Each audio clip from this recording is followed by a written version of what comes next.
La Bible dit dans le psaume 91, à partir du verset 1er, il a commencé à nous parler de la beauté de demeurer dans la présence de Dieu. Il a dit « Celui qui demeure sous l'abri du Très-Haut repose à l'ombre du Tout-Puissant ». Et ce genre de personne, la Bible dit qu'elle dit de son Dieu. Ainsi, la première chose qui arrive est que vous commencez à avoir une connaissance expérientielle de Dieu. Il n'est plus seulement le Dieu d'Abraham, il devient votre Dieu. Il dit de son Dieu, « Il est mon refuge et ma forteresse, mon Dieu en qui je me confie ». Il a dit, sa vérité est un bouclier et une cuirasse. Et il a commencé à exposer les nombreuses bénédictions. Au verset 7, il a dit, « Que 1000 tombent à ton côté et 10 000 à ta droite, tu ne seras pas atteint. » Il a dit, « De tes yeux seulement tu regarderas et tu verras la rétribution des méchants. » Ce n'est jamais une perte de temps que d'être dans la présence de Dieu. Il a dit, « Parce que tu as fait de l'Éternel, même du Très-Haut, ton refuge, aucun malheur ne t'arrivera, aucun fléau n'approchera de ta tente. » Pour certains d'entre vous, le fait de rester dans la présence de Dieu toute la journée aujourd'hui a exonéré le mal de votre vie pour la décennie entière. Gloire à Jésus.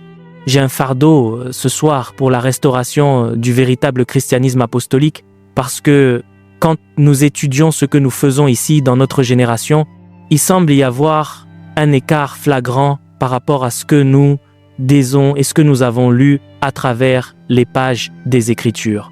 Et il y a donc un besoin pour nous de commencer à nous réexaminer pour voir si nous sommes toujours dans la foi. Quand j'ai étudié ma Bible, j'ai réalisé qu'il y avait quelques indicateurs qui caractérisent le christianisme authentique. Il y a quelques indicateurs qui influent sur la qualité de votre christianisme. Et comme je vais l'enseigner ce soir, certaines de ces choses seront mon point d'insistance. Et juste par souci de clarté, je vais en énumérer 6 très rapidement avant d'entrer dans mon enseignement. Quiconque veut vivre une vie chrétienne de qualité et qualitative ne peut se passer de certains facteurs. La qualité de votre christianisme est influencée, musique, dans une très large mesure, premièrement, par la profondeur de votre intimité avec Dieu.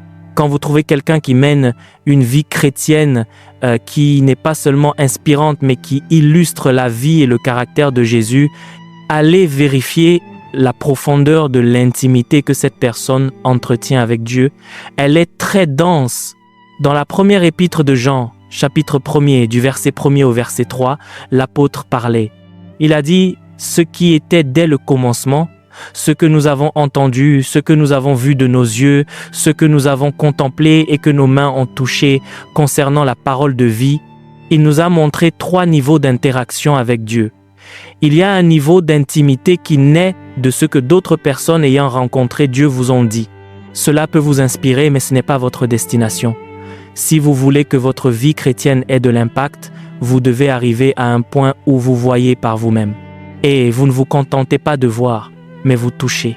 Cela signifie que les choses que vous avez apprises dans la présence de Dieu, vous commencez à les mettre en œuvre et à produire des résultats à partir de cette intimité que vous avez avec Dieu. Ce que nous avons entendu, ce que nous avons vu, ce que nous avons contemplé et que nos mains ont touché concernant la parole de vie. Il a dit, c'est à cela que nous vous appelons. L'appel n'est donc pas de faire partie d'une religion. L'appel est une invitation à l'intimité. Il a dit, car la vie a été manifestée. Il a dit, nous l'avons vu et nous vous l'annonçons. Avant de continuer cette vidéo, juste pour rappeler que nous avons notre livre Les Généraux de Dieu qui est désormais disponible. Si vous voulez connaître plus sur les Généraux de Dieu, si vous voulez connaître leur histoire, qu'est-ce qu'ils ont fait pour avoir cette onction, comment ils ont fait, quelle est leur routine spirituelle, et donc ces 25 biographies, le lien dans la description de cette vidéo pour pouvoir télécharger le livre rapidement. Que Dieu vous bénisse abondamment. Il a dit, cette vie éternelle qui était auprès du Père et qui nous a été manifestée. Il dit, c'est ce que nous venons vous confier. Et il a dit, vraiment, notre communion est avec le Père. Ainsi, quiconque veut vivre une vie chrétienne qualitative, une vie qui incarne ce que les Écritures révèlent, doit retourner à son autel et rebâtir ses murs écroulés. Si vous n'avez pas une relation vitale avec Dieu, au mieux vous deviendrez un bon homme religieux. La religion est ce que vous produirez, pas le christianisme. La deuxième chose qui détermine la qualité de votre vie chrétienne est la qualité de votre révélation. C'est pourquoi la lumière est très importante. Ce que vous savez est ce qui informe ce que vous croyez. Et ce que vous croyez est ce qui détermine la qualité de votre transformation et finalement la vie que vous menez. C'est pourquoi nous devons prêter une attention particulière pour comprendre la certitude de la vérité, car il y a des vérités moindres et il y a des vérités supérieures. Si vous lisez votre Bible, même sur le sujet de la guérison par exemple, vous voyez que Dieu agit de manière dispensationnelle dans ses transactions. C'est pourquoi nous devons marcher avec le Saint-Esprit.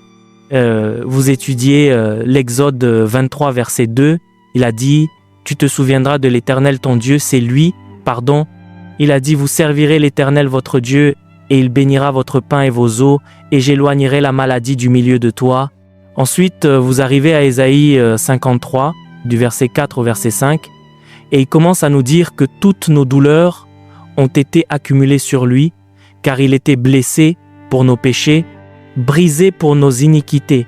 Le châtiment qui nous donne la paix est tombé sur lui, et c'est par ses meurtrissures que nous sommes guéris.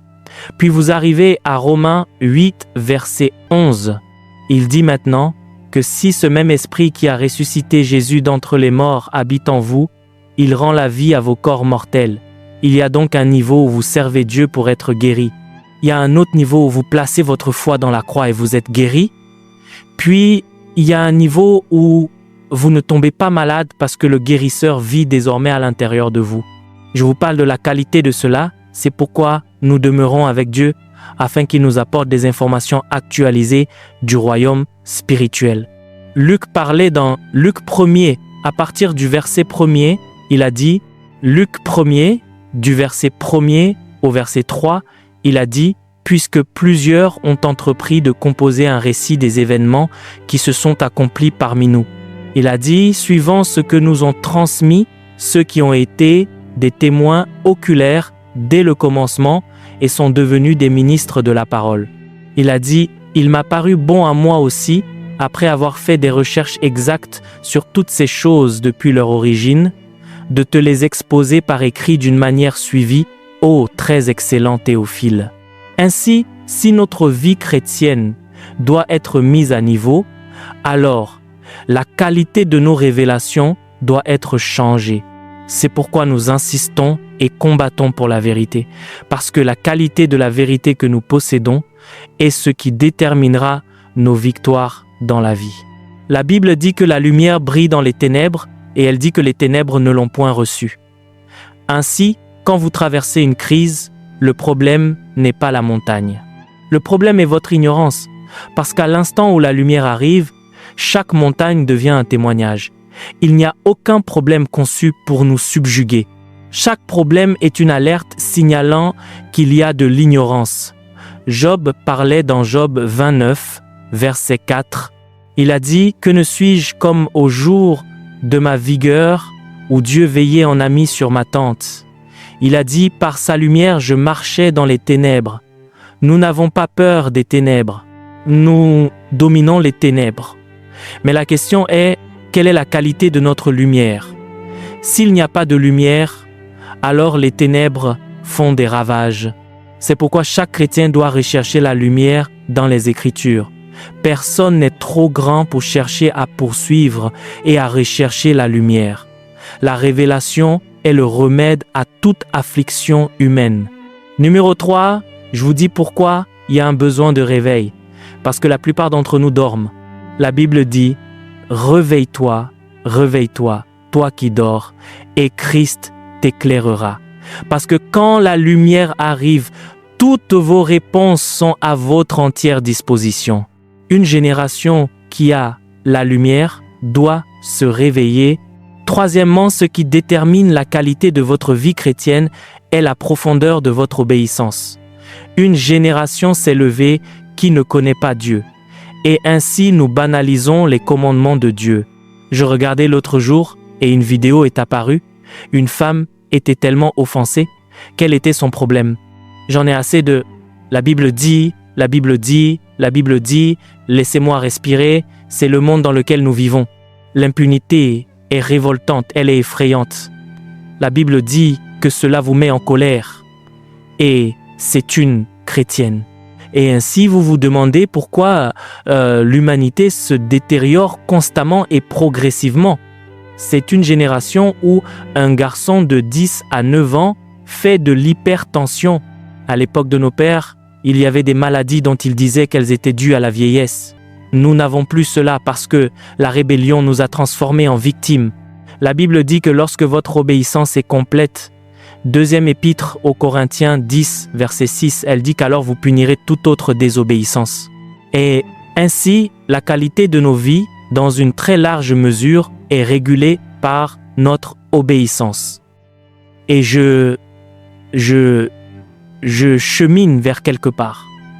Toutes ces choses sont la raison pour laquelle nous avons besoin d'un réveil. Nous sommes arrivés à un point où une génération n'a plus de relation avec Dieu. Nous sommes arrivés à un point où une génération est aveugle, y compris ceux qui devraient diriger le corps du Christ. Nous sommes arrivés à un point où une génération a adopté la philosophie de la rébellion comme sagesse. Et ainsi, quand les hommes suivent leur propre voie, ils pensent qu'ils sont malins. Mais le souverain a dit qu'il y a une voie qui paraît droite à un homme, mais que la fin de ce voyage est la destruction. Ceux qui ont créé le temps, le roi lui-même a examiné qu'il n'est pas donné à l'homme qui marche de diriger ses pas. Tant que vous êtes classé parmi les créatures appelées hommes, vous n'êtes pas doté d'une faculté pour diriger vos pas. Si vous êtes un homme, vous ne pouvez pas vous conduire vous-même. Si vous êtes un homme, la clé d'une vie triomphante est liée au fait que vous soyez conduit. Et ainsi, le jour où la désobéissance est plantée dans votre système, la destruction a été programmée. Mais si vous n'avez pas de feu pour Dieu, ces choses ne signifieront pas grand-chose pour vous jusqu'à ce que vous soyez face à la destruction et qu'alors vous commenciez à demander à Dieu « Où es-tu ? Il est sur le trône. » Il n'y a jamais eu la moindre forme de doute quant à sa localisation. Il a toujours été sur le trône. Maman, je dirige beaucoup de jeunes. Quand vous voyez ce que les gens font quotidiennement, vous vous demandez s'il y a encore de l'espoir. Les gens vivent en violant Dieu désormais. Non pas juste comme une habitude, c'est maintenant une prescription pour une vie saine. Ils ventilent leurs émotions.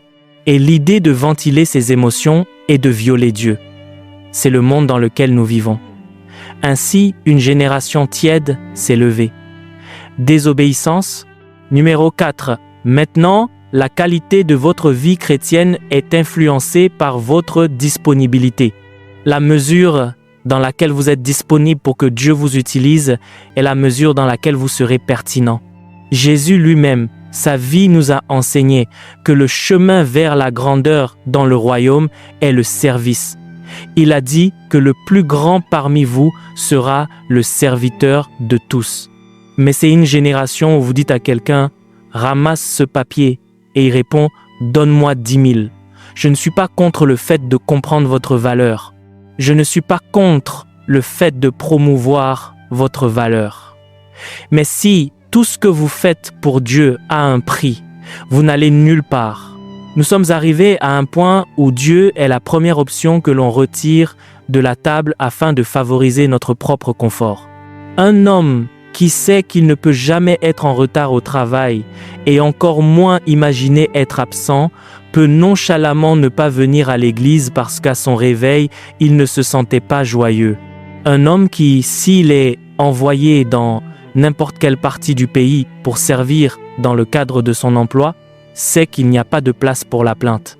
Dès l'instant où il est muté quelque part, il part immédiatement. Ce même homme ne peut pas venir pour l'évangélisation parce que nous sommes disponibles pour toute autre chose sauf pour Dieu. Et parce que toute autre chose a une rémunération physique, un salaire mensuel, un avantage, une commission, à cause de cela, nous sommes disponibles. Et je commence à me demander, voyageons-nous vers la banque comme destination finale ou voyageons-nous vers l'éternité? Au moment où vous aurez fini ce travail à la banque, au moment où vous aurez fini ce travail dans les couloirs politiques, où finirez-vous? C'est comme quelqu'un qui voyage peut-être vers le Royaume-Uni et transite par un autre pays africain, peut-être l'Éthiopie, et qui entre dans le salon et s'y oublie parce qu'il y a un buffet. La question est, l'Éthiopie est-elle votre destination? Vous passez de l'éternité à l'éternité. Dieu vous a donné le temps comme un moyen d'obtenir une récompense. Le temps est un prétexte pour que vous puissiez vous qualifier pour des positions en Dieu. Le temps est une opportunité pour vous de servir, afin que lorsque nous serons évalués dans l'éternité, la partialité n'existe pas. Et puis vous avez oublié que vous n'êtes que de passage à travers le temps. Vous avez pensé que le temps était la destination. Et ainsi, les hommes sont disponibles pour le service politique. Les hommes sont disponibles pour la carrière. Les hommes sont disponibles pour les affaires. Tout cela est bien. Mais comment se fait-il que Dieu soit le premier à être retiré de la table? Dès que Jésus a rencontré Paul, la première question qu'il a posée fut « Seigneur, que veux-tu que je fasse ?» Pas étonnant qu'il soit devenu le plus grand d'entre eux. « Seigneur, que veux-tu que je fasse ?» Toute génération qui pose cette question est une génération qui finira dans la grandeur. « Seigneur, que veux-tu que je fasse ?» Nous ne dégageons pas de temps pour Dieu. Dieu possède notre temps. Nous dégageons du temps pour d'autres choses. C'est pourquoi vous rencontrez des chrétiens, ils se présentent à vous comme chrétiens, vous êtes prudents. En fait, le signal devient plus fort s'ils disent qu'ils sont pasteurs. Soyez prudents, les choses pourraient mal tourner. Pourtant, quand un chrétien arrive, il devrait devenir l'assurance. Comment se fait-il que vous soyez maintenant prudents parce qu'un chrétien se présente? Certains d'entre vous qui m'écoutez maintenant, vous savez de quoi je parle. Vous seriez plus à l'aise de faire des affaires avec une autre religion qu'avec un chrétien. Vous détesterez l'admettre, mais c'est vrai, parce que pour chaque centime que vous leur donnez, ils en rendront compte. Même quand vous faites des erreurs, ils vous diront « Désolé, vous avez fait une erreur. Vous m'avez donné plus que ce que vous deviez. » Car lorsque nous ne sommes pas disponibles pour Dieu, n'importe quel autre esprit peut nous utiliser.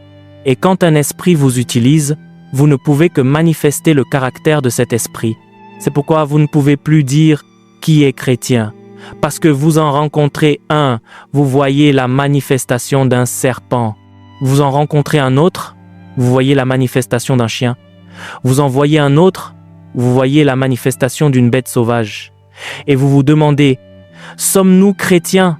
Parce que nous ne sommes plus disponibles pour Dieu, donc d'autres esprits nous animent. La qualité de notre vie chrétienne sera rehaussée si nous devenons plus disponibles. J'étais tellement béni en entrant ici de voir ce nombre de personnes s'arrêter pour attendre Dieu pendant une journée. J'étais tellement choqué. Il y a beaucoup d'endroits dans le monde maintenant où cela est impossible. Appelez cela une croisade si vous voulez. Appelez cela une conférence. Vous ne trouvez personne. Il y a beaucoup d'endroits dans le monde et vous pensez que c'est loin. Mais dans encore 5 ans, nous y serons à moins que ce genre de culture ne soit maintenu. Il y a beaucoup d'endroits dans le monde où, si 200 personnes venaient à l'église, ce serait en soi le premier miracle de ce service, parce que nous nous donnons à tout sauf à Dieu. Paul a dit, « Seigneur, que veux-tu que je fasse ?» Il a dit, « Je n'ai pas appelé la postérité de Jacob à me chercher en vain. » Il n'y a aucune institution au monde qui récompense mieux que Dieu. Dieu ne peut pas prendre votre temps et vous voler votre destinée. Aussi méchantes que soient les institutions terrestres, si elles comprennent l'importance des programmes de protection sociale, est-ce Dieu qui ne ferait pas mieux?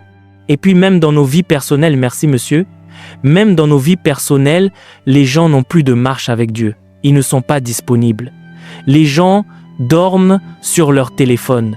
J'avais l'habitude de penser que la tombe était à 1,80 m sous terre. Maintenant, la tombe est entre les mains des hommes. Ils sont enfermés dans leur téléphone du matin au soir.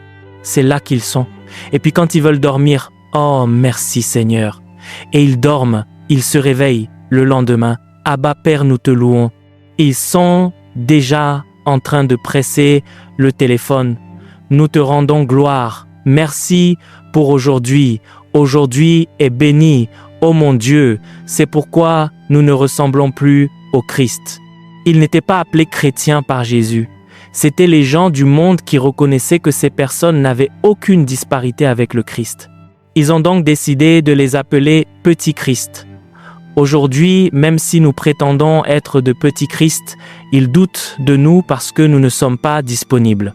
Une nouvelle génération se lèvera, telle que quand vous les verrez, vous ne pourrez pas les différencier de Jésus-Christ parce qu'ils seront vraiment chrétiens. La cinquième chose qui influe sur votre vie chrétienne ou sur la qualité de votre vie chrétienne est l'intensité de votre feu. Si vous perdez votre feu, vous avez tout perdu. Un chrétien qui n'est pas en feu, la meilleure chose qui puisse lui arriver est de retourner vite au ciel. Sinon, il deviendra un agent entre les mains du diable. Dieu ne peut pas l'utiliser. Jésus, s'exprimant dans Matthieu 5, versets 14 à 16, il dit que vous êtes le sel de la terre. Il dit que si le sel perd sa saveur, ce sel ne sert plus à rien. C'est le verset 13. Puis le verset 14 dit que vous êtes la lumière du monde. Une ville située sur une montagne ne peut être cachée. Au verset 16, il a dit que votre lumière luise ainsi devant les hommes. Il a dit afin qu'ils voient vos bonnes œuvres et qu'ils glorifient votre Père qui est dans les cieux. Ainsi, si vous n'avez pas assez d'intensité pour briller, vous n'êtes d'aucune utilité pour Dieu dans le temps. C'est pourquoi, entre autres choses, nous devons entretenir notre feu. Les personnes vers lesquelles Dieu oriente une génération sont celles qui brûlent. Il a dit concernant Jean qu'il était une lampe qui brûle et qui luit. Et il a dit, vous avez voulu vous réjouir un moment à sa lumière. Dans Hébreux 1, verset 9, il a dit, qui sont ses serviteurs? Il a dit qu'ils sont des flammes de feu. Il fait de ses anges des esprits. Il a dit, mais ces messagers ne sont pas seulement appelés chrétiens. Il a dit qu'ils sont des flammes de feu. Je parle d'une passion pour Dieu que rien ne peut enlever. Vous voyez, quand vous arrivez à ce point où vous ne priez pas parce qu'il y a une réunion de prière, quelque chose vous attire vers la présence de Dieu. C'est cela la vie chrétienne. La vie chrétienne n'est pas « je fais partie d'un groupe, je fais partie d'une religion, cette semaine nous jeûnons, cette semaine nous prions ». La vie chrétienne est divinement exprimée à travers l'humanité. Et ainsi, il y a tellement de relations avec Dieu qu'un appétit se forme. Cet appétit vous rend malade si vous n'avez pas rencontré Dieu. Cet appétit vous rend malade si vous n'avez pas fait quelque chose pour Dieu. C'est cela la passion. Dans Jean 21, versets 10 à 7, Jésus a dit « Le zèle de la maison de mon Père ». Il a dit « Il m'a dévoré ». Mais ce sont là quelques-unes des choses les plus difficiles à préserver pour les chrétiens parce que nous ne connaissons pas la valeur du feu. Si vous lisez la Bible, vous découvrirez que pour chaque sacrifice que Dieu accepte, le signe qu'il l'a accepté est qu'il libère son feu sur lui. Cela signifie que vous n'avez aucune valeur dans le royaume de Dieu si vous n'êtes pas en feu. Et je peux vous dire qu'il n'y a jamais eu de génération où les chrétiens sont aussi tièdes que nous parce que nous avons le plus haut niveau de distraction. Il a dit « Parce que tu n'es ni froid ni bouillant, je te vomirai de ma bouche ». Il y a donc des gens que Dieu lui-même rejette, ceux qui n'ont aucune description concernant l'intensité. Si vous êtes froid, soyez froid. Mais si vous êtes chaud, assurez-vous d'être d'une chaleur éclatante. La qualité de votre vie chrétienne est déterminée premièrement par la profondeur de votre intimité. La qualité de votre vie chrétienne est déterminée deuxièmement par la qualité de votre révélation. Assurez-vous que pour chaque sujet dans lequel votre vie a un rôle à jouer, vous vous posiez et ayez une compréhension précise selon les Écritures. Ne faites pas de suppositions sur les signes. Certaines personnes, même sur des sujets comme le mariage, ne connaissent pas la volonté de Dieu pour le mariage. Des sujets comme l'appel, ils ne connaissent pas la volonté de Dieu pour l'appel. Il n'y a aucun sujet qu'ils connaissent, pas même le salut. Ils n'ont aucune compréhension du sujet du salut. Et ainsi, quand Satan vient, tout ce qu'il a besoin de faire est de poser une question, car ce fut la perte d'Adam et Ève. Dieu a-t-il réellement dit? Parce que dans tout domaine où vous êtes ignorant, vous êtes une victime. Vous devez donc lutter pour l'intimité. Vous devez lutter pour la lumière. Vous devez lutter pour l'obéissance. Vous devez lutter pour la disponibilité. Et vous devez lutter pour le feu. La question est, comment m'assurer que ces choses deviennent les réalités de ma vie? Il y a 3 choses que je vais aborder maintenant alors que j'essaye de conclure.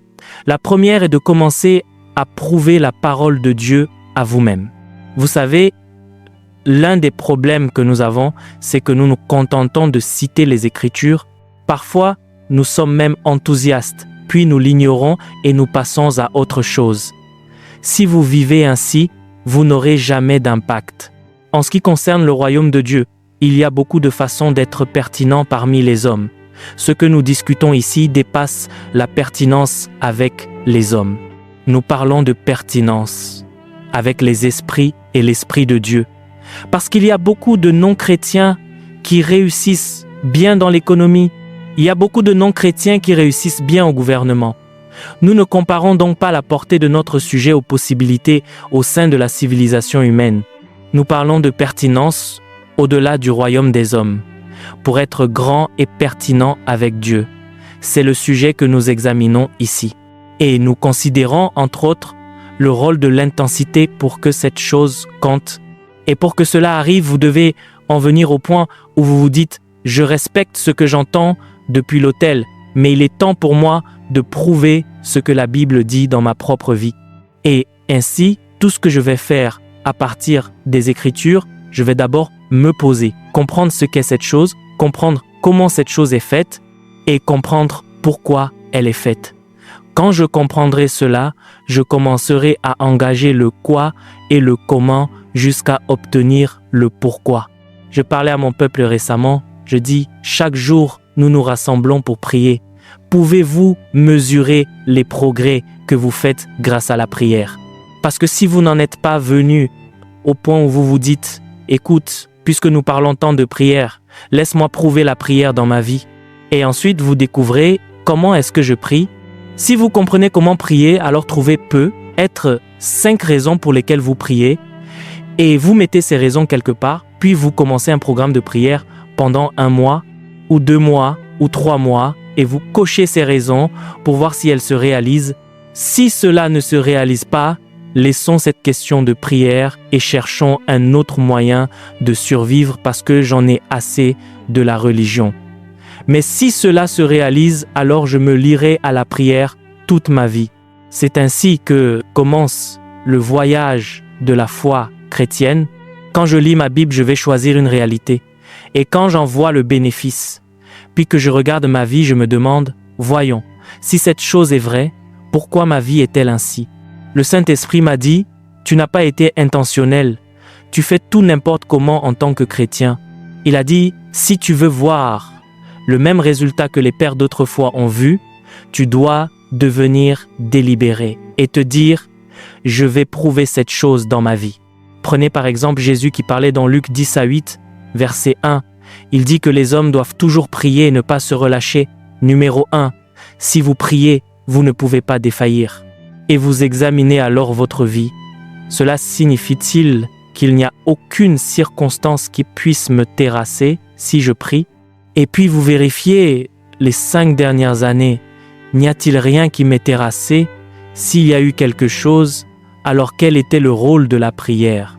Alors vous vous dites maintenant, pour les 6 prochains mois, je vais me donner à la prière. Voyons s'il y a un vent, une nouvelle ou quoi que ce soit qui, si on le laissait entrer dans mon espace, pourrait me terrasser. Et si, après 6 mois, vous découvrez que vous tenez debout, alors vous pouvez vous dire que vraiment la prière fonctionne. Il dit que si vous faiblissez au jour de la détresse, ce n'est pas parce que votre Dieu n'est pas vivant, c'est parce que votre force est petite. Cela signifie que la raison pour laquelle les ennuis nous abattent est que nous sommes faibles à l'intérieur. Ainsi, la prière construit la force. Il a dit que ceux qui se confient en l'Éternel renouvellent leur force, ils prennent le vol comme les aigles. Il a dit que lorsqu'ils courent, ils ne se lassent point. Lorsqu'ils marchent, ils ne se fatiguent point. Cela signifie-t-il que pour tout parcours de vie que je commence à entreprendre, il n'y a aucun moment où je faiblirai? Est-il possible que je puisse être productif et pourtant ne pas m'épuiser?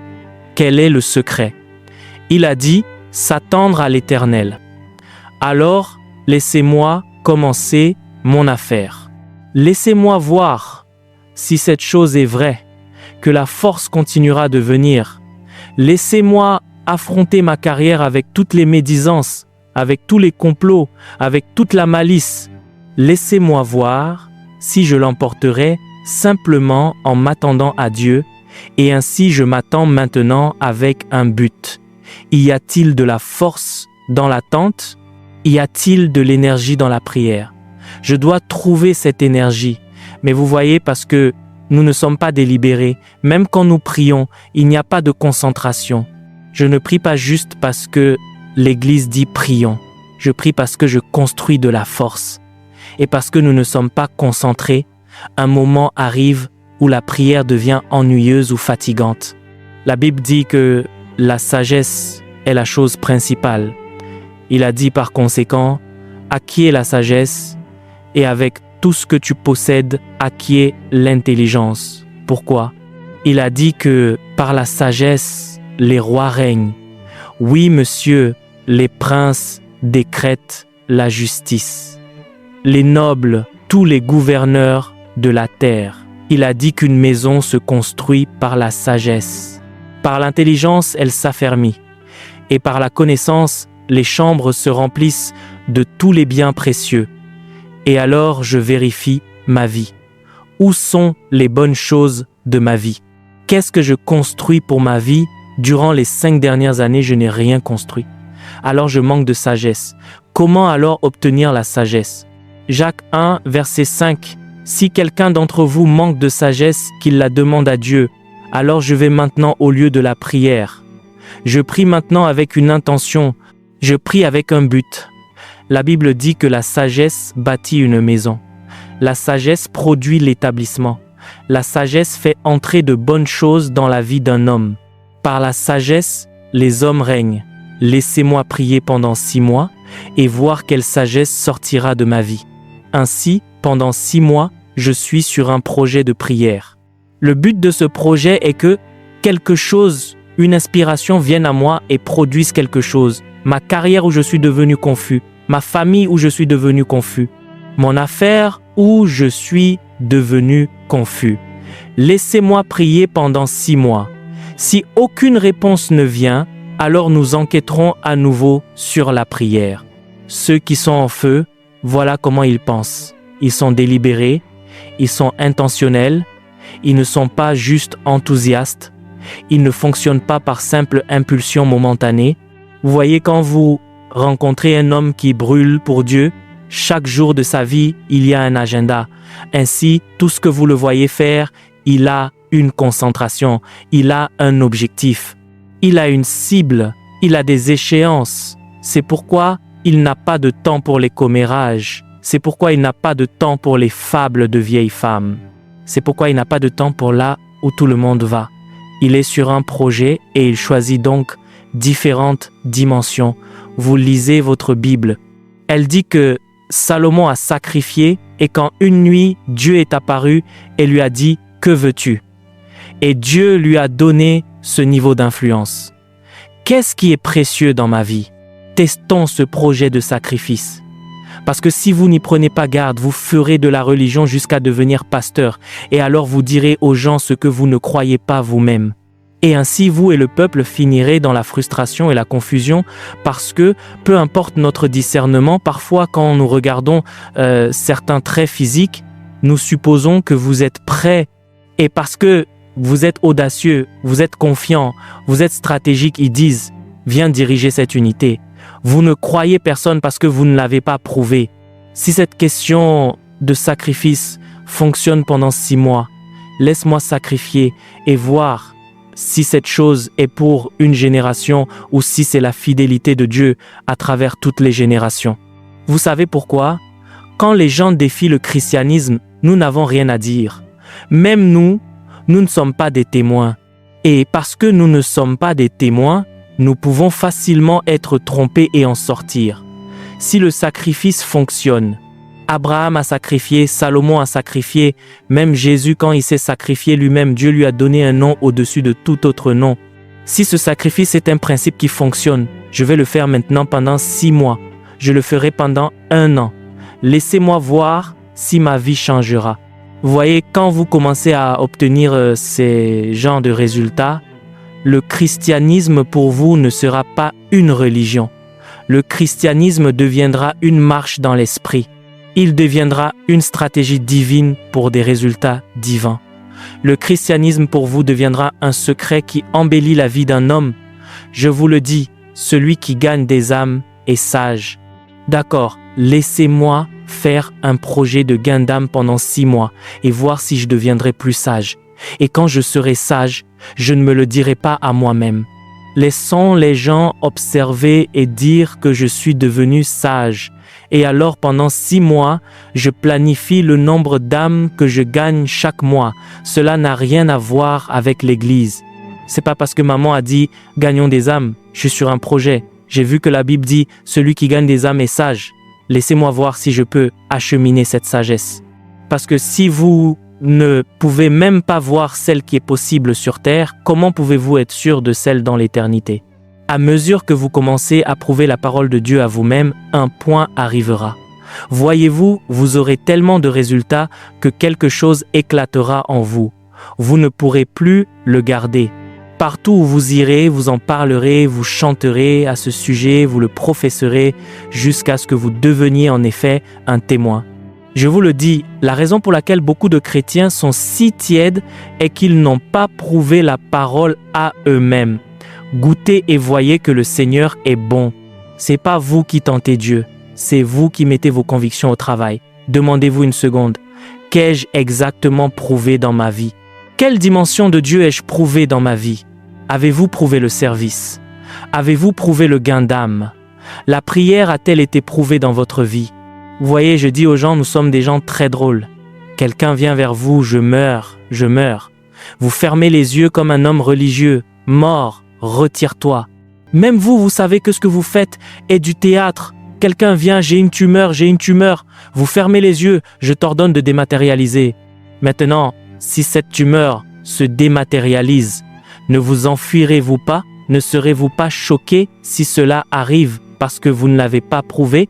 Vous aviez mal à la tête. Vous n'avez pas prié à ce sujet. De toutes petites choses pour lesquelles vous ne vous êtes pas exercé. Mais quand la grande chose arrive, vous supposez que cela pourrait arriver. Qu'est-ce qui fera que cela arrive? C'est pourquoi Jésus a dit que les enfants de ce monde sont, dans leur génération, plus sages que les enfants du royaume. Personne ne commence à courir aux Jeux olympiques sans préparation. Quand ils veulent courir aux Jeux olympiques, ils commencent par de petits exercices. Ils commencent à s'entraîner. Ils s'entraînent et progressent jusqu'à ce niveau. C'est seulement un chrétien qui se présente et dit « Dieu, tu ne te renieras pas toi-même. Dieu, tu ne nous couvriras pas de honte. Dieu, tu te prouveras toi-même. » Il n'a pas besoin de se prouver à qui que ce soit. Il est Dieu. Que vous croyez ou non, c'est à vous de prouver votre foi. Vous ne pouvez pas le faire chanter. Dieu, où es-tu? Dieu, prouve-toi, prouve-toi. Il est Dieu tout seul. Il n'a besoin de personne ni de quoi que ce soit pour se prouver. Dans le caractère de Dieu, il est appelé immuable. Cela signifie qu'il ne change pas. Rien de ce que vous faites ne peut le mettre sous pression dans le caractère de Dieu. Il est appelé éternel. Il était, il est et il est à venir. Ce n'est pas votre brève vie de 100 ans qui mettra Dieu sous pression pour se prouver. Si vous voulez qu'il se prouve, faites ce qu'il vous a commandé de faire. Avant vous, beaucoup de gens ont vécu pendant de nombreuses générations. Et quand vous serez partis, beaucoup vivront encore. Vous ne pouvez pas utiliser 100 ans de votre vie pour faire chanter Dieu. Et puis quand cela n'arrive pas, nous sommes frustrés. Mais nous sommes les architectes de notre frustration. Le Saint-Esprit vous donne de toutes petites instructions. Vous les violez. Mais le jour où votre emploi est en jeu, toute la nuit vous vous réveillez, vous chantez des chants pendant 2 heures, vous pleurez pendant 1 heure, puis vous faites chanter Dieu dans la prière pendant encore 2 heures. Quand cet emploi ne se concrétise pas, alors vous allez en ligne et dites « Je ne crois pas au christianisme, je suis maintenant athée ». Vous irez en enfer, le ciel et l'enfer subsisteront. Dieu subsistera, rien ne changera. S'il vous plaît, écoutez-moi. Écoutez-moi, Dieu merci, l'année est encore jeune. Je ne sais pas quelle est la chose que Dieu a mise dans votre cœur comme un fardeau car il traite avec nous au niveau individuel. Pour vous, c'est peut-être la prière. Pour un autre, c'est peut-être le jeûne. Pour un autre, c'est peut-être le don sacrificiel. Pour un autre, c'est peut être le gain d'âme. Quoi qu'il mette dans votre cœur, cela signifie que c'est l'endroit le plus facile pour commencer.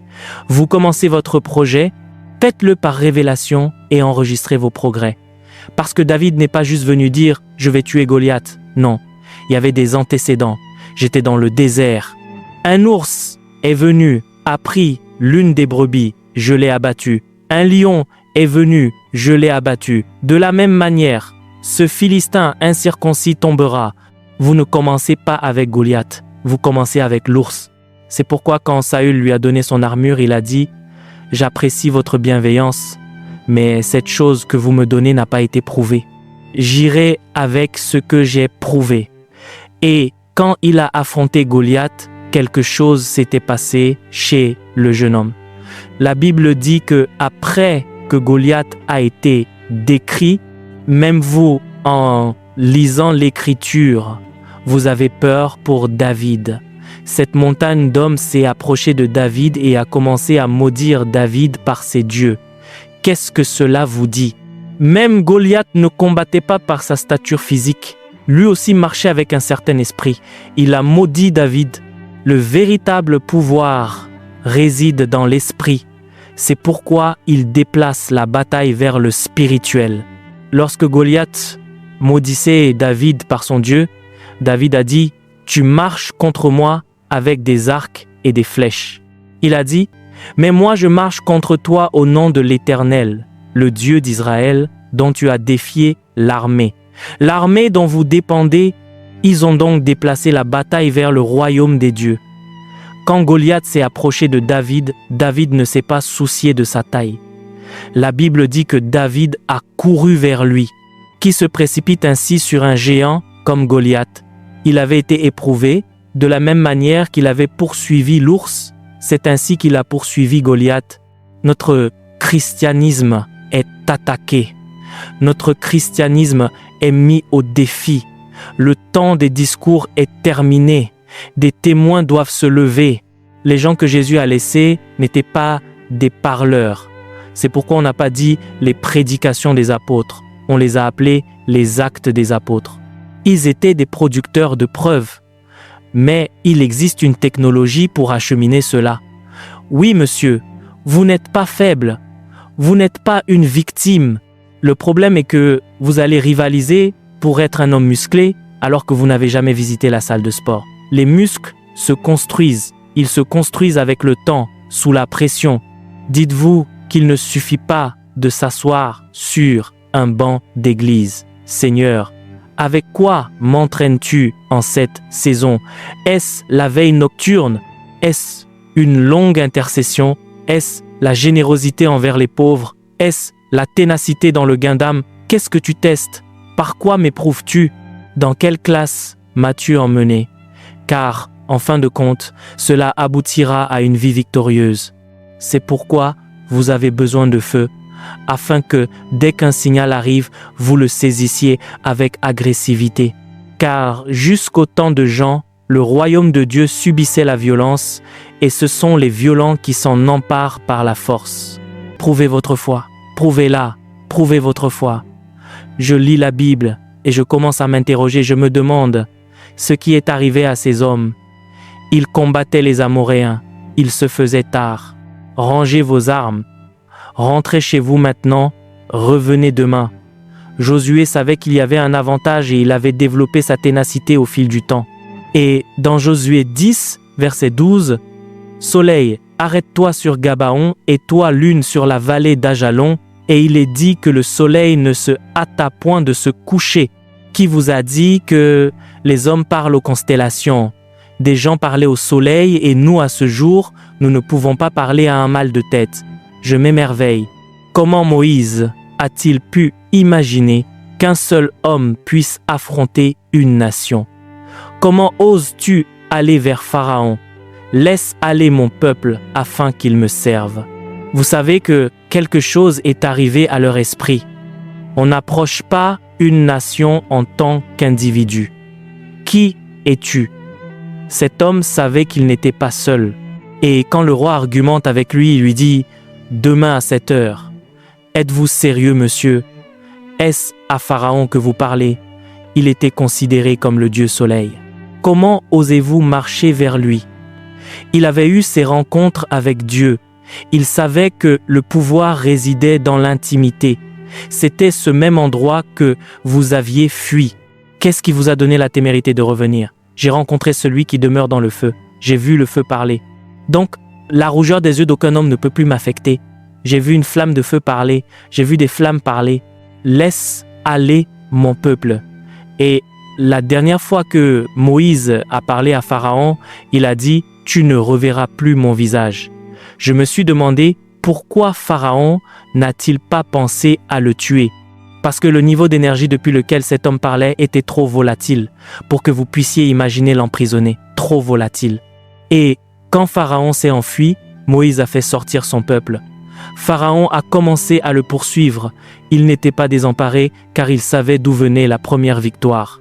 Il s'est tourné vers son Dieu et Dieu a dit « Marche, étends ce même bâton. Ce bâton que tu as essayé, étends-le. » Imaginez si vous vous tenez devant une mer avec environ 4 millions de personnes qui vous suivent et que vous devez délivrer.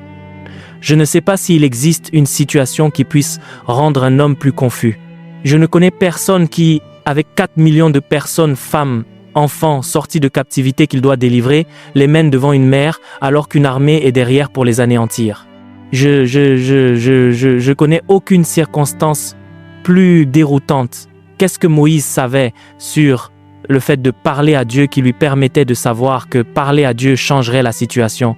Ce Dieu qui vous appelle chaque soir, viens et attends-moi, il sait ce qu'il fait. Un jour viendra où 6 personnes dans un conseil d'administration se retourneront contre vous. C'est le seul Dieu qui se tiendra là avec vous. Ce Dieu qui vous dit de venir à minuit, il sait ce qu'il fait. Un jour viendra où quelqu'un n'aura que 5, 10 ou 15 secondes pour qu'une intervention se produise, sinon il mourra. Vous devrez avoir maîtrisé l'accès à son royaume pour y aller, obtenir la réponse et revenir avant 10 secondes. Et il connaît le jour où le malheur arrive. Si vous n'avez pas été entraîné pendant 2 ans, il vous faudra peu être 6 mois pour atteindre son royaume. Il vous a donc entraîné 2 ans à l'avance pour que ce voyage ne dure plus 6 mois, mais désormais 5 secondes. Ainsi, même si quelqu'un avait besoin de 10 secondes pour une intervention, 5 vous suffisent. Vous pouvez aller au ciel et revenir en 5 secondes pour dire à l'homme « Vis et ne meurs pas ». Alléluia. Ésaïe a dit « Voici moi et les enfants que l'Éternel m'a donnés ». Il a dit « Nous sommes des signes et des présages. Nous ne sommes pas des victimes. Nous sommes pour des signes et pour des miracles. » Il a dit « Voici les miracles qui accompagneront tous ceux qui auront cru. » Comment se fait-il que nous ne puissions pas voir notre propre signe? Où est mon signe? Pourquoi des démons circulent-ils encore autour de moi? Pourquoi la maladie rôde-t-elle encore? Pourquoi l'échec est-il toujours là? Où sont mes signes? C'est pourquoi une génération doit se mettre en colère. Il y avait des gens qui suivaient Jésus et maîtrisaient cette chose. Leur ombre guérissait les malades. Pourquoi mes propres proches meurent-ils encore? N'ai-je pas d'ombre?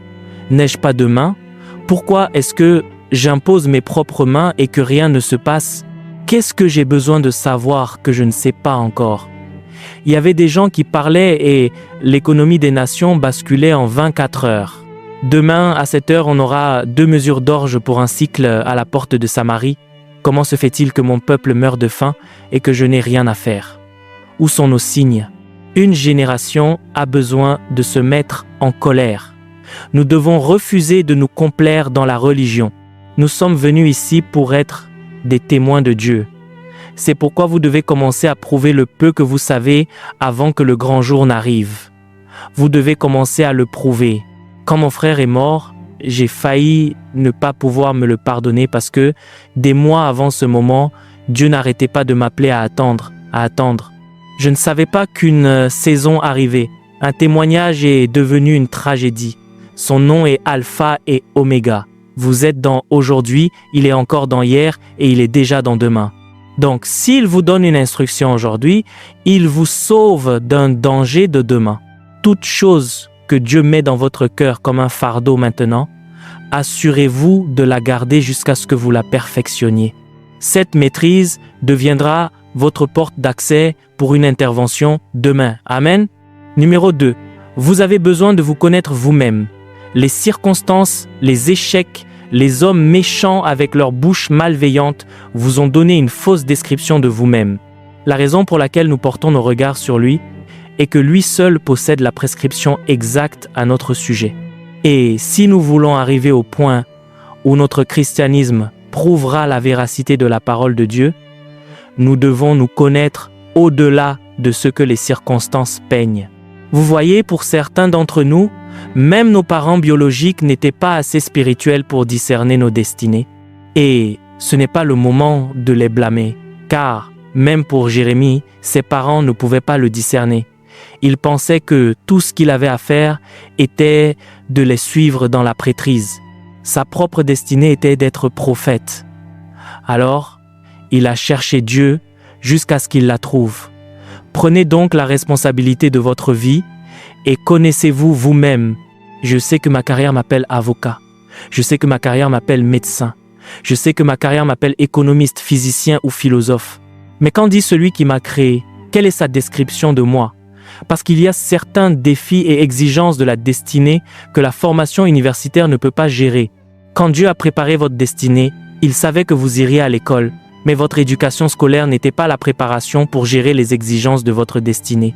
L'école peut vous affiner, mais le véritable équipement de votre destinée est spirituel.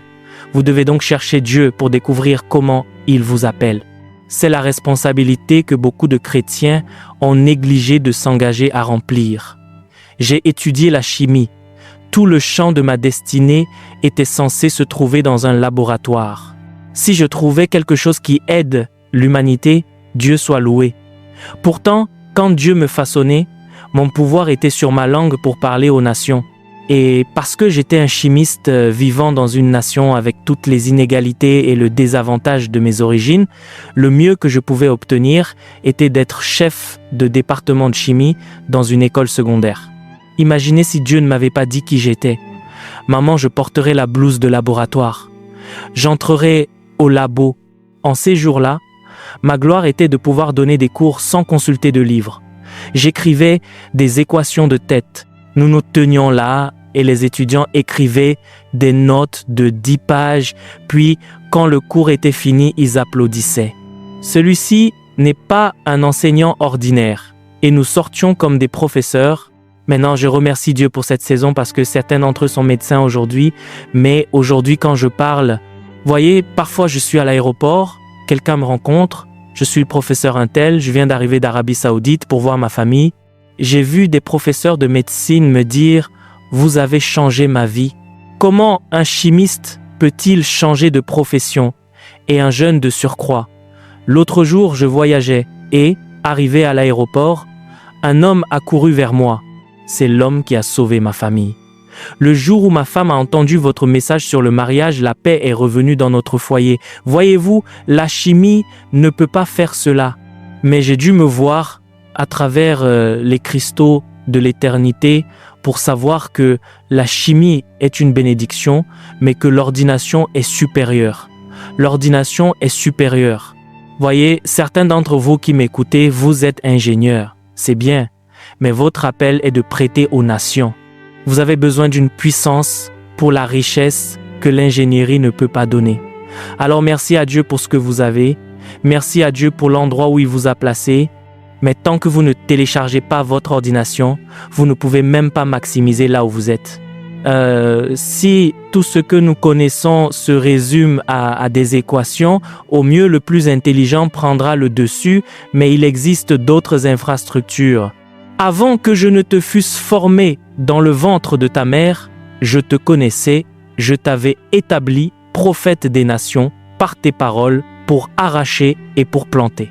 Vous avez l'autorité de bâtir des civilisations et vous avez l'autorité de les renverser. Dieu peut même utiliser votre formation, mais vous verrez qu'il y a certains téléchargements qui dépassent ce que l'université vous a donné. Ainsi, vous n'avez pas nécessairement à quitter votre discipline, mais parce que vous vous êtes découvert. Je connais un ami qui est médecin. Avant d'aller à sa journée de clinique, il se charge en langue. Il se charge et quand il est rempli, il apporte sa présence à l'hôpital. Quand on lui apporte des cas dont il sait que tous les diagnostics échoueront, car même la médecine reconnaît qu'il y a des problèmes sans remède et d'autres dont on ne peut tracer la cause, il se met de côté et joue de sa guitare. Il n'a pas quitté sa carrière médicale. Mais quand il joue de cette guitare et que ses mains deviennent fluides, il vient alors imposer les mains aux gens. Il impose les mains et la puissance de Dieu traite des problèmes que la science médicale n'a pas encore évolué pour gérer. Je connais des gens dans la construction. Toute l'intelligence architecturale est là. Mais quand ils ont des contrats, ils s'enferment pendant 3 jours et reçoivent des inspirations graphiques téléchargées.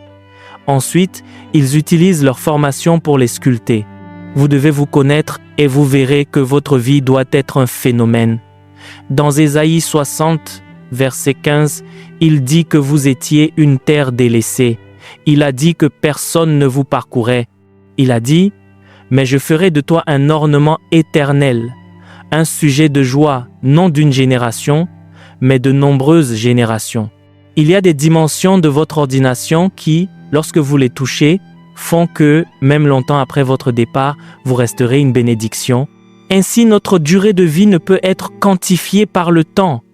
Si nous trouvons l'aboutissement, les hommes ont été conçus pour être des êtres éternels.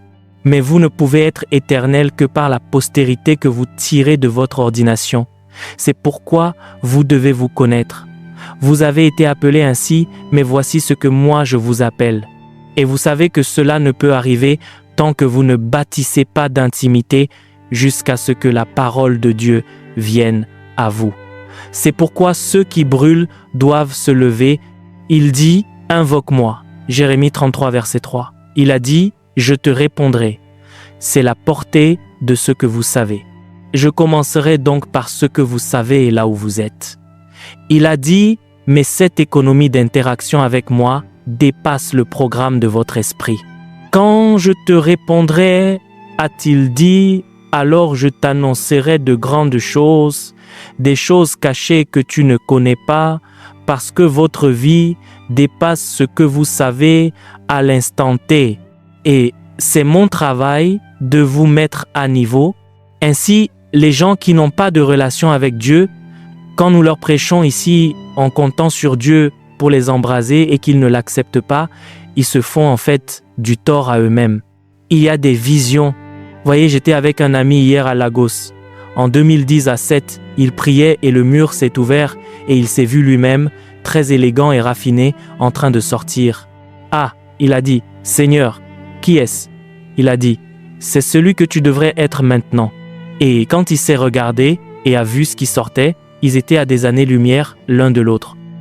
Certains d'entre nous, ce que nous célébrons maintenant, nous en sommes en fait encore à la version 1994 selon le calendrier de Dieu. Il y a des inspirations avec lesquelles nous devrions trafiquer maintenant, il y a des dimensions que nous devrions héberger maintenant, mais parce que nous ne nous sommes pas connus du point de vue de Dieu, nous ne pouvons pas y marcher. Il dit que vous êtes une nouvelle créature. Vous êtes une nouvelle créature.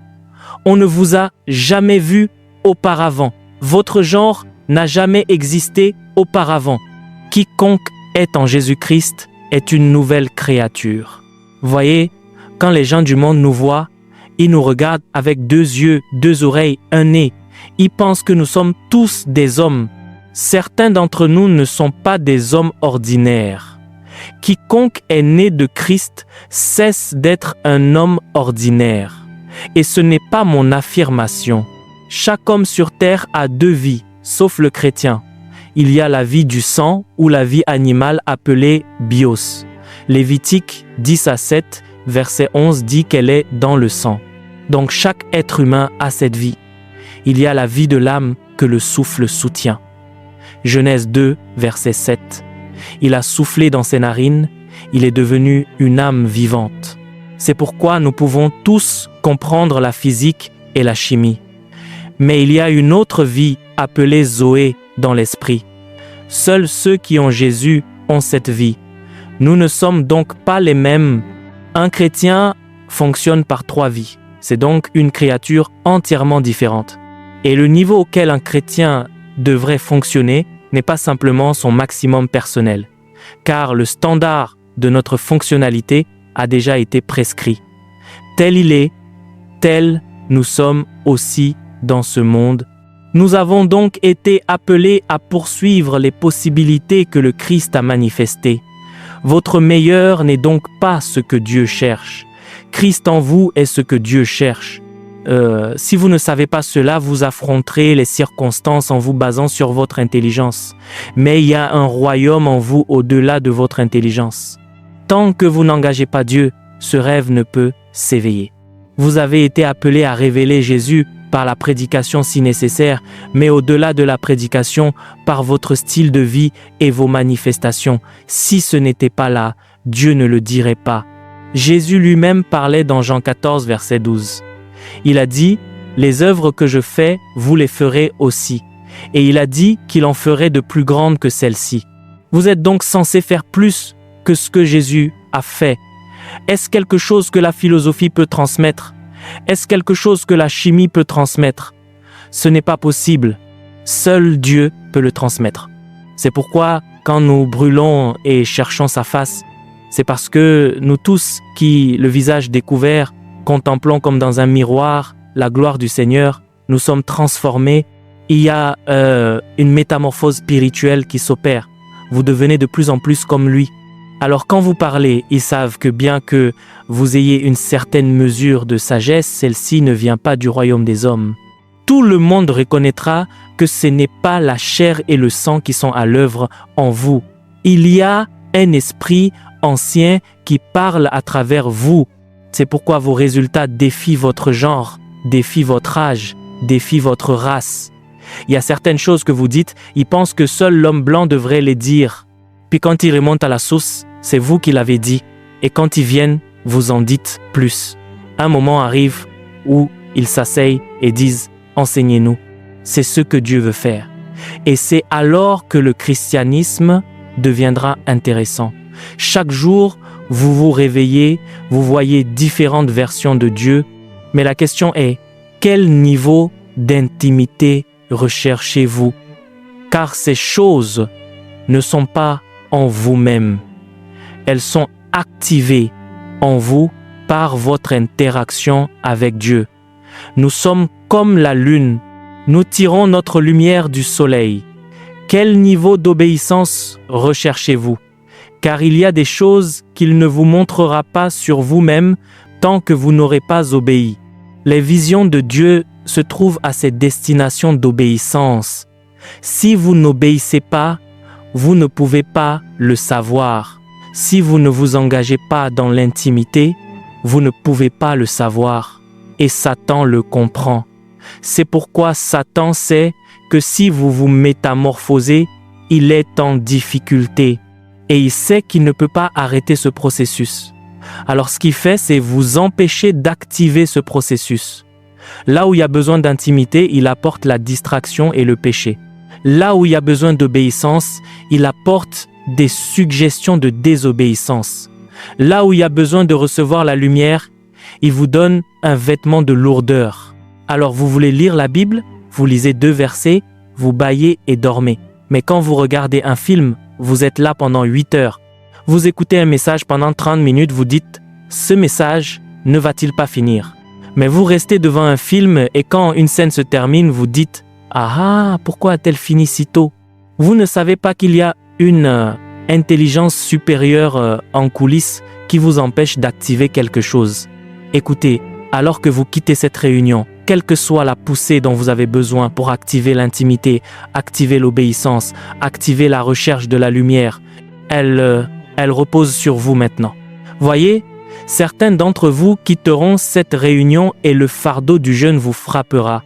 Pour d'autres, l'appétit pour la parole vous frappera. Vous lirez, vous écouterez, vous ne serez pas fatigués. Certains d'entre vous quitteront ce lieu et chaque fois que Dieu murmure, vous courez déjà dans cette direction parce qu'il y a quelque chose de Dieu en vous qui doit s'éveiller. C'est pour cela que nous sommes venus ici ce soir. Et sous cette onction, debout avec ma main dans la foi, je décrète que cet éveil se produise maintenant. Asseyez-vous, s'il vous plaît. Nous avons différentes dimensions de Dieu. Dans 2 Pierre 1, versets 3 et 4, il dit « Comme sa divine puissance nous a donné tout ce qui contribue à la vie, il n'a pas dit qu'il nous donnera.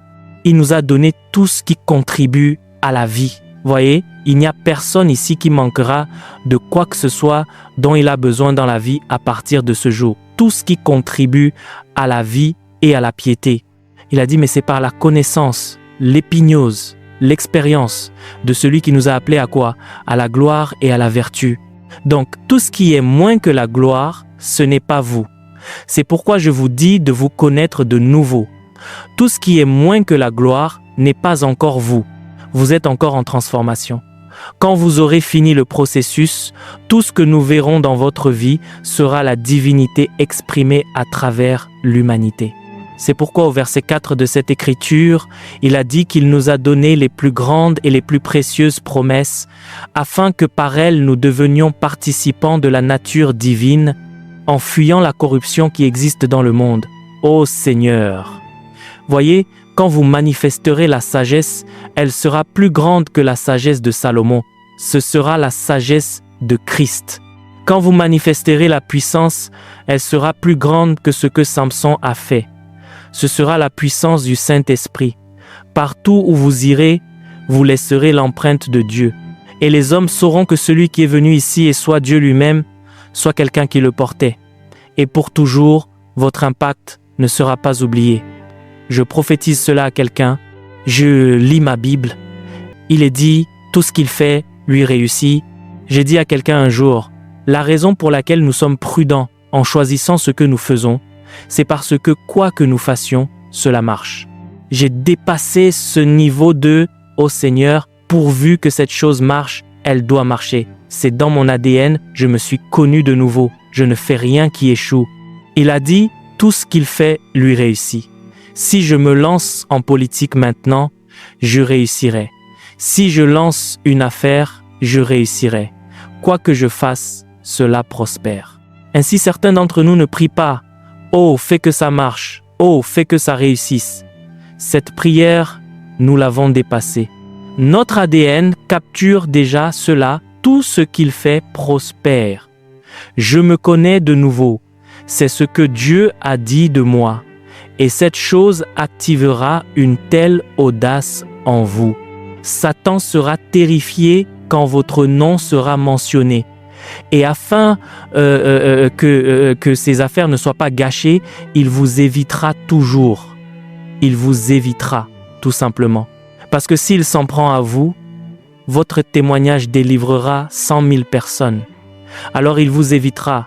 Enfin, pour conclure, c'est le caractère délibéré dans la formation du caractère. Le poids réel de la gloire de Dieu ne repose pas sur la révélation. La révélation l'active. Le poids réel de la gloire de Dieu ne repose pas sur la consécration. La consécration l'active. Le poids réel de la gloire de Dieu repose sur le caractère. Car même Dieu sait qu'il est risqué de donner du pouvoir à un homme qui n'a pas encore été transformé. C'est pourquoi certains d'entre nous en savons tellement sur beaucoup de choses et pourtant nous n'avons pas de résultats proportionnels. Certains d'entre nous jeûnent et pourtant la réponse n'est pas venue parce que ce que nous cherchons, si cela arrive, notre orgueil ne nous mènera pas seulement en enfer, mais nous y conduirons 100 000 personnes ou plus. Pour certains d'entre nous, si ce que nous demandons arrivait avec les tempéraments que nous ne savons pas gérer, comme la colère, nous tuerions des gens. Certaines personnes prient « Seigneur, donne-moi le pouvoir que lorsque je parle, cela arrive même quand je pense. » Et Dieu se demande « Quand tu penseras, la population mondiale diminuera d'1 tiers en 1 semaine. » toi qui penses à la destruction de tous ceux qui t'offensent. Pendant ce temps, les gens que Dieu prépare pour devenir apôtres, présidents et PDG, ils t'ont offensé. Tu les as tous tués. Dieu n'aurait plus d'hommes. Alors peu importe si vous jeûnez 200 jours sur 365, ce pouvoir vous ne le verrez pas. Dieu cherche une personne humble et douce pour le lui confier. Si vous voulez que Dieu vous confie sa présence, la révélation est bonne, développez-la. La consécration est bonne, développez-la. Mais le caractère est trop important. Il a dit, sur qui porterai-je mes regards? Il a dit, sur celui qui a le cœur contrit. Le psalmiste a dit que la personne au cœur contrit et à l'esprit brisé, ô Seigneur, tu ne peux pas la mépriser. La plupart d'entre nous comptent sur Dieu pour des portes ouvertes dans nos affaires et Dieu nous regarde simplement. Nous comptons sur Dieu pour une percée dans notre carrière politique et Dieu nous observe. Si nous obtenons ce poste, toute la nation est en difficulté. Donc, avant que Dieu ne réponde à notre prière, la nation nous a déjà rayés de la liste de ceux qui devraient être exaucés. J'en suis venu à comprendre que l'une des plus grandes assurances pour garantir les bénédictions de Dieu est de bâtir son caractère. Et la somme du caractère divin est l'amour.